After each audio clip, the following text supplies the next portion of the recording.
Just a reminder, nothing I share here is financial advice. This is all based on my own experience, my strategy, and how I see the market. You're responsible for your own trades, so always do your own research, manage your risk, and never trade money you can't afford to lose. This content is meant to help you learn and think for yourself, not to copy or follow blindly. Let's keep it educational and intentional. Good morning, guys. Before I start, I wanted to say thank you. If you want to learn more about what I'm doing, like statistics, market structure, and more, you can join the Patreon. There you can choose between different tiers. For example, in the Trial Telegram Updates tier, you get a 14-day free test of the Rabbit Box strategy, the morning routine videos, and sometimes extra updates when something important is happening. In the next tier, you can choose either the strategy only or the Telegram Updates only. With the Telegram tier, you get the regular updates. Plus, you can download the basic journal I created and the monthly statistics sheet that we update together. For example, the last time we did it was on Friday. There will also be more statistics coming soon, which will be available together with one of my strategies in an upcoming educational video. And if you want both the Rabbit Box strategy and the updates with everything included, you can choose the full package. So feel free to join if you're interested. Okay guys, let's start and see where we stand. On Friday, we collected the monthly stats, and now with the 1st of September, we can put them on the charts. I'll mark out the levels, the averages, and the timing, and then we'll see what it shows us. As always, for the average gain, we draw a line from the open to the percentage number we had for the highs and do the same for the average loss. Then we repeat the process with the average wicks. After that, we also look at the timing and measure it from the start of the month. Now I'll mark everything out together with the average days, and then we'll see where we stand. First of all, what we can see from last month's stats is that the low was placed within the average time, mainly in the first days. And the high was also placed in the correct time window. But as soon as the low that was made in the low time window was broken, this turned into a longer downward correction that stretched all the way to the end of the month. Usually, when an average high or low is made within the time window, you don't really want to see it break outside of that window, because then it can create new highs or lows and extend the move into a longer period of time. And that's exactly what happened. Okay, now let's see what we have for September. Okay, so what we have now are the average moves and the average time windows for these moves. What we can already see is that the highs tend to form early in the month while the lows form later. There's a simple reason for this. The negative closing rate for September's is higher. Over 60% of the time it closes negative. That means, purely based on this, if we see an early rise into the monthly average level, we can expect resistance there and then the low forming later in the month. However, if price stays flat during the first days or weeks without rising, then there's a chance it forms the low first. In that case, we would have a situation similar to the previous month, where the high breaks after the time window for highs, leading to higher prices. Also keep in mind, these are average levels. Statistics can always change, especially if we get bigger moves outside of these levels. But by using them, we're not guessing the moves. We already know these moves are possible, instead of throwing out random numbers like 60K or a bear market this month. Simple and useful. That's why I like statistics. Now let's also add the support and resistance levels and look for alignments. Okay guys, so what do we have here? And what I already see for the levels. First of all, we had our previous SR level, which has now become a 2-week breaker, basically bearish resistance. If price rises into that level, we'll likely see some kind of reaction there. Now, will this lead to a new low? We'll have to wait and see. For example, the last time this happened on the monthly time frame, that's where I hedged my longs. So if we reach this level, I'll look for some day trades or a hedge setup there. We can also see that this lines up perfectly with the monthly level and the monthly statistics levels, like the average wick or the average move for the close. Now for the close, if it ends up closing at those highs I marked out earlier, then what we'd have is simply an order block. From there, we'd need to see if price loses that range or holds it. but that's already jumping ahead into preparation for next month. For now, it's simply that upper resistance aligned with the monthly stats confluence. A break above it, and we would likely see a new all-time high very quickly. For the lows, we also have a lot of confluence. Mainly, the average wick formations are right inside a weekly order block, with a high-volume node sitting at that same level.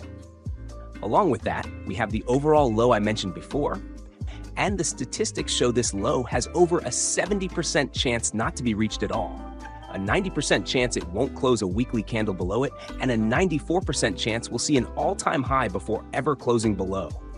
So for now, I simply stick to my statistics, just as I've traded them throughout the entire bull run. And guess what? Every time we had the same situation, people calling for lower prices based on emotions and a few red candles. Take the last example from 74K. I traded that with the same statistics and timing, and it worked out. It's always the same. People throw out random numbers, and I just follow the stats and the plan. Now, would I be okay with losing? Yes. But the reality is, what you see here is exactly what happens. The people who lose 95% of the time would win one time, and I'd be happy to take that loss if it happens. But until it does, I stick to my rules and my plan. That's why I stay in my trades and aim for higher prices. On the way up, I'll look to take some profits and hedge, of course. And if we break above, I'll aim even higher, since my rabbit box targets are also higher. And because I have multiple longs running, I'll secure some profits from one of them. Now, let's have a look at the momentum. Now, on the monthly momentum, we can see it has shifted higher. However, it currently sits at 102K, which means as long as the month closes above it, momentum remains upwards. Of course, this also means we could still test this level, but we don't want to see a close below it, at least purely from a momentum perspective, since momentum can switch quickly. On the bi-weekly, we see 170K. That means there is still downward pressure as long as price closes below. The same goes for the weekly, which currently sits at 118K for this week. This will shift faster by next week, but for now, it gives us extra confluence with the same area we had from the monthly stats and the breaker. That's a nice confluence zone. As mentioned, a break above would be a higher time frame local SR flip, and from there, we'd likely see higher numbers. Simple as that. Okay, now let's see what we have locally, the averages for the day and the local SR levels.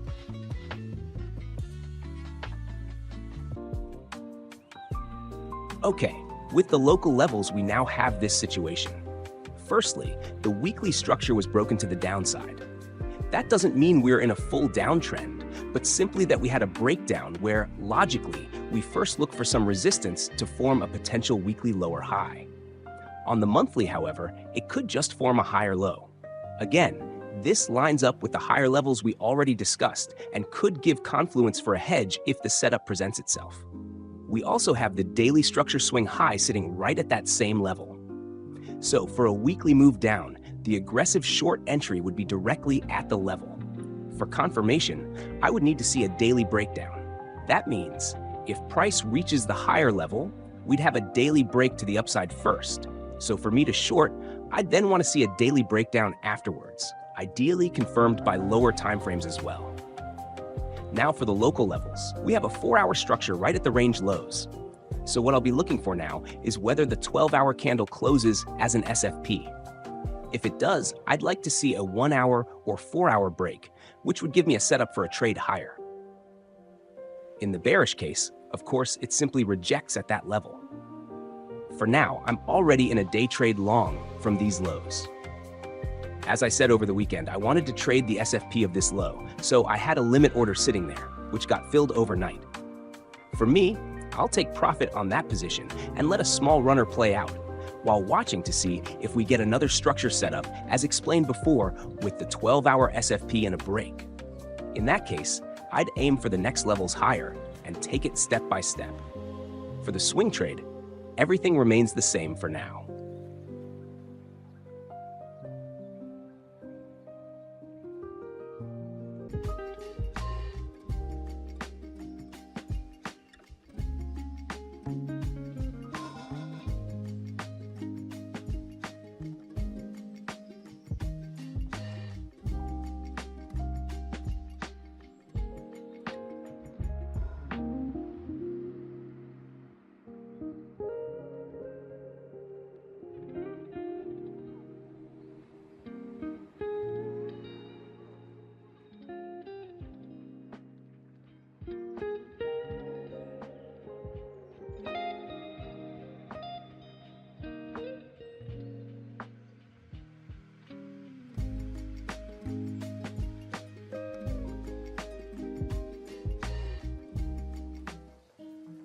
So yeah, if you didn't take the SFP of the lows, as I mentioned in the Telegram on Saturday, then now we need to wait for a proper day trade setup.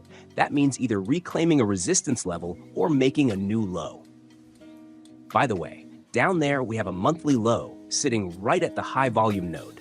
As I mentioned a few days ago, statistically there's a high chance that we don't take out that low. Meanwhile, last week I saw crypto Twitter aiming for way lower levels, mostly just noise and not very useful. Better to stay away from that if you don't want to lose money. Anyway, I hope everything is clear. For me, it's simple. I'm sitting in TP1, no changes. If you traded it as well, nicely done. For the rest, I'll update later once we either get a break or a rejection, because I don't trade in between here. If you have any questions, feel free to ask.